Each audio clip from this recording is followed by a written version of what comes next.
Mouchoirs, billets coton, élastiques et popeline en renfort. Voici les matériaux utilisés pour la confection de ces masques de protection. L'idée émane des membres du mouvement Galgal Corona, comprenez terrasser le corona.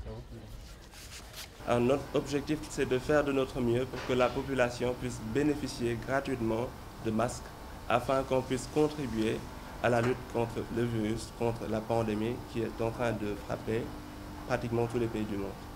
Celui-là, c'est l'équivalent des masques chirurgicaux qu'on fait.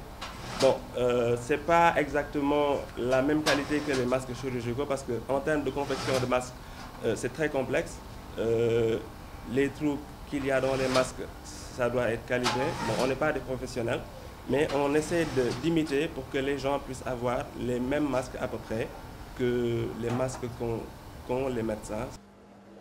Ces jeunes de Malika, dans la banlieue dakaroise, sont essentiellement des étudiants et des tailleurs. Toute leur production est destinée à être offerte. Il leur faut 7 à 10 minutes pour finir un masque. 75 exemplaires peuvent être produits par jour. J'ai mis de côté toutes mes commandes pour confectionner des masques. Je ne suis pas la seule d'ailleurs.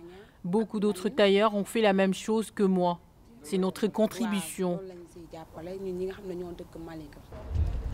Ici, tous les masques sont d'abord validés par les autorités sanitaires de la localité.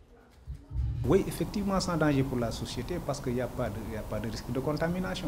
Donc, le matériel qu'ils utilisent, ce n'est pas du matériel qu'ils ramassent de gauche à droite. Donc, il y a une norme d'hygiène quand même qu'ils respectent. Maintenant, il faudra savoir également la portée même de ces masques. Peut-être les masques, c'est des masques chirurgicaux.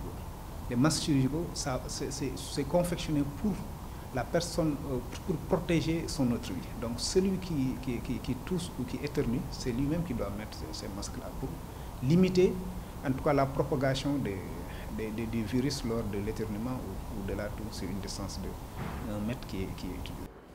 L'infirmier chef de poste de Malika n'a pas aussi manqué d'inviter les populations à éviter la stigmatisation des personnes atteintes du coronavirus.